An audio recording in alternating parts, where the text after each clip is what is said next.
I'm giving away a signed Mark Spears Frankenstein at the end of the show. Stay tuned. Number 10 on the list, the most trending comic books of the week. Fantastic Four 280. Sue Storm becomes Malice. Back in 1985 is when it happened, and we're seeing $4 average sales. CGC 9.8 is going for $80. And did you see what Vanessa Kirby said about Malice this last week after we saw her in trailer as Sue Storm?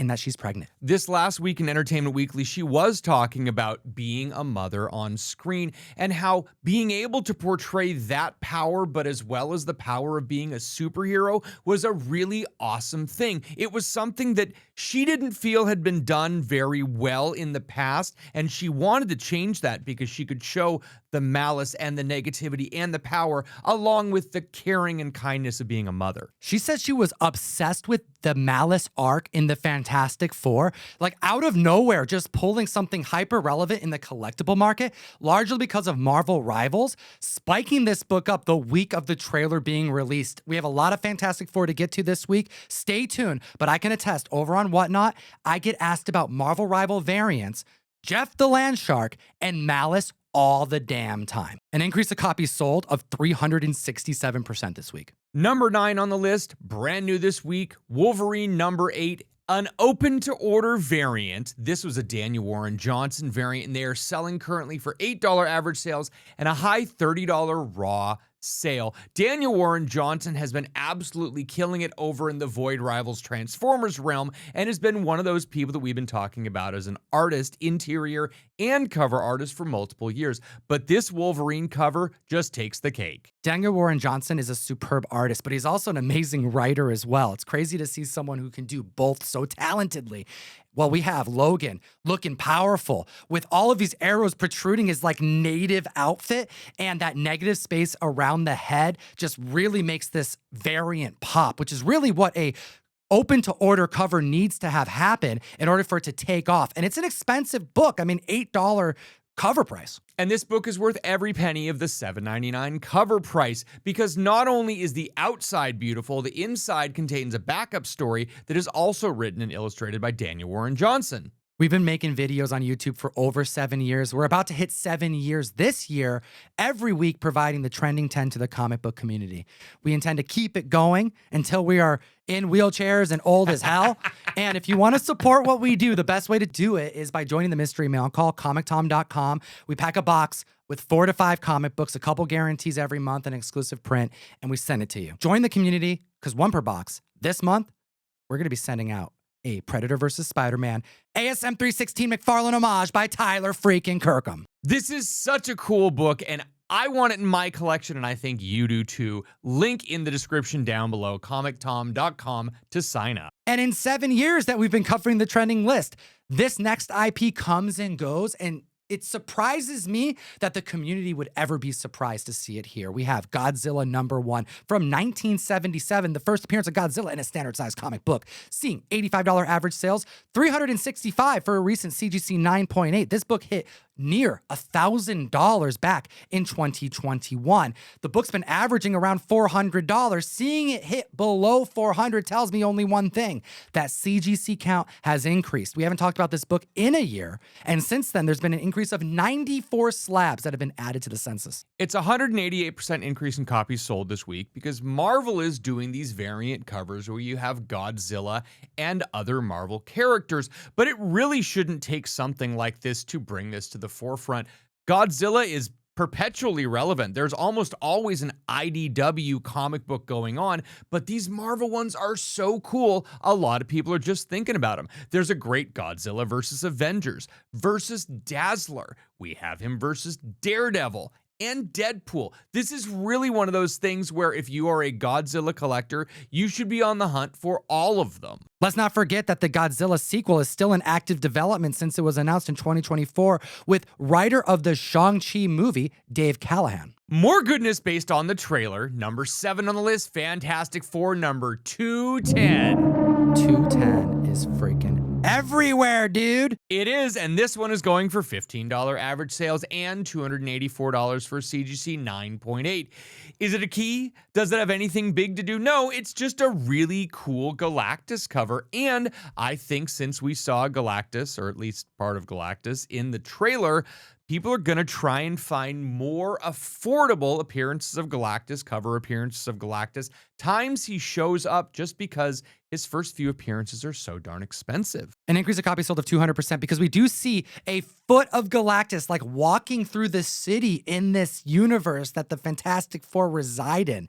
And I'm so hyped for Galactus. It's crazy to think right now that we've actually probably seen more on-screen time of Shatilov, more on that in a little bit, than Galactus, the World Eater. It has been a while since we've seen an ashcan on this list. Yeah, because it's not done by Mark Spears. That's weird, right? Fair enough. Number 6 on the list, Exquisite Corpses, the ashcan from Image Comics. We're seeing $40 average sales, but if you're good about it, you might be able to snag one for $20. Now, this was released at Emerald City Comic Con and a couple other of the more recent conventions, and has been creating a lot of buzz because of how it's getting made. That's right. This is actually going to be coming out in the next month. It's by James Tynion IV, Michael Walsh, powerhouses in the comic community, the writer's circle. James Tynion came up with this idea. I just watched an interview with him over this last week, kind of catching up, because I do not know much about this book yet, because it's just an ashcan, but it's being described as like a battle royale, Hunger Games meets Department of Truth vibe, 12 different wealthy families every 5 years, battle to the death to control the world. This is great because we're finally getting a little bit more information, and that's causing a 204% increase in copies sold this week. We went from having an ashcan with no information to these interviews giving a little bit more. Like, there's supposed to be a card game that they're describing a little bit like a cross between Magic the Gathering and the Werewolf card game. I'm glad you brought up the card game, because at release, they also had a prototype of a card, or at least a card that they were giving away. And I'm seeing listings of the ashcan with cards sell for way more money than just the ashcan itself, which means people are hyped about the game, but they're also specking on its success, which is simultaneously uplifting the IP as well. Now, this is being brought to you by James Tynion, of course, but he also created this with Michael Walsh and Jody Belair on the colors. It looks outstanding.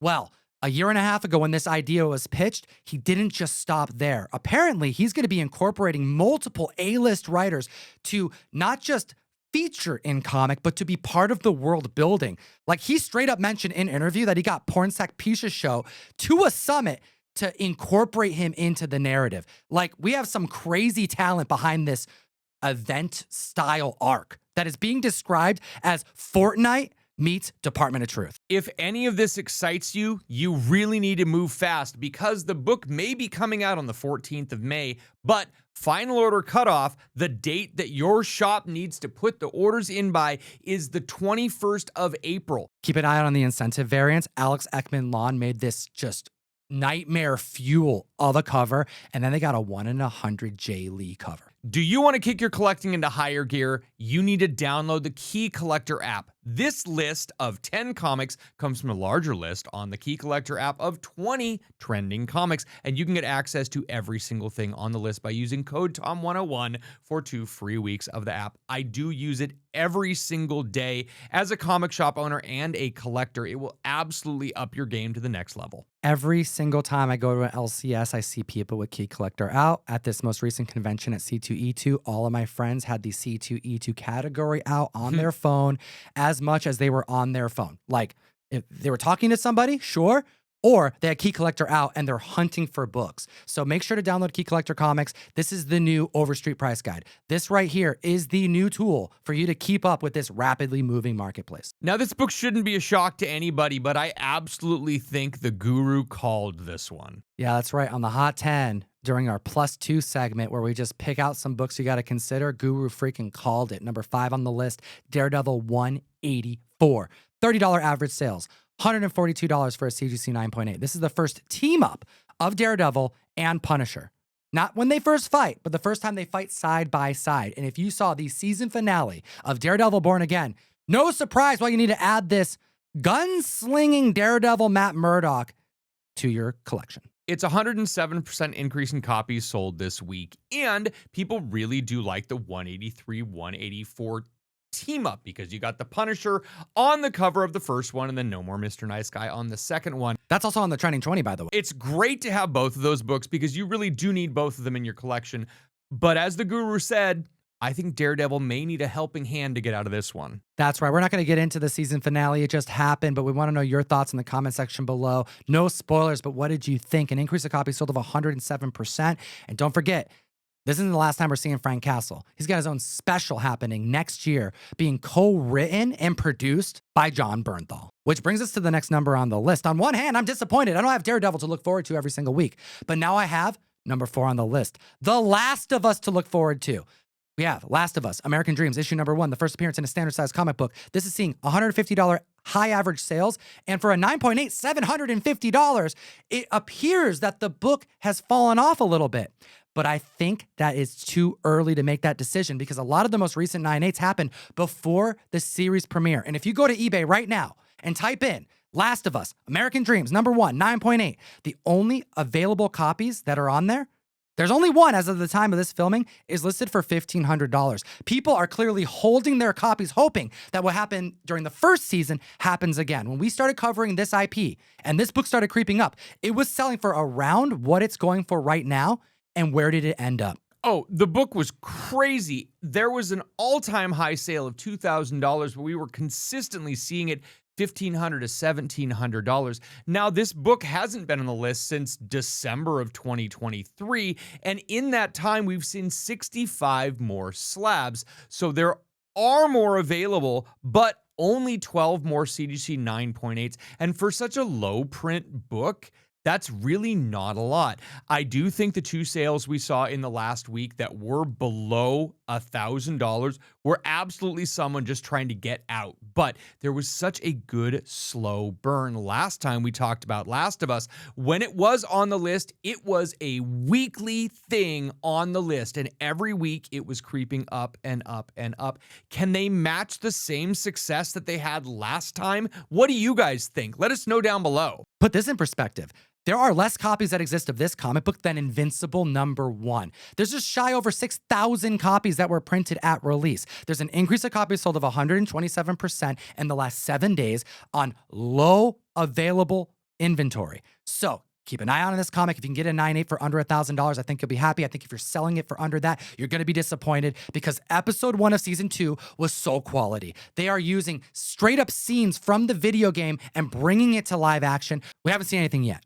We're just getting started. This book may be one of the hottest sleepers that everyone missed, and it may still be at your shop. Hit up your LCS. Number 3 on the list, Summer of Superman Special, issue number 1. The Alexander Lozano variant, $20 average sales, over 150 completed sold listings in like 2 freaking days. The reason why I think people are going to miss this is because there were 6 open-to-order covers for this book, and with cover A being Jimenez, you actually had a crypto cover that was done by Chrissy Zulo. You have a John Zhang cover done. That Lobo, dude, crazy. They're so good. So one of those things is that when I have people and they see a $7 book, they're going to pick 1, maybe 2 of those. They're not going to grab all 6 of them. And Lozano, unfortunately, just isn't a household name. So people who aren't looking at the photos probably would have gone, I'm going to pick the Zhang, I'm going to pick the Jimenez, I'm going to pick, right? They may not pick this one, and that's why I think this book has such huge upside in the aftermarket. Such an adorable cover. Super stylized and super cute. And let's not forget about Supergirl, Women of Tomorrow.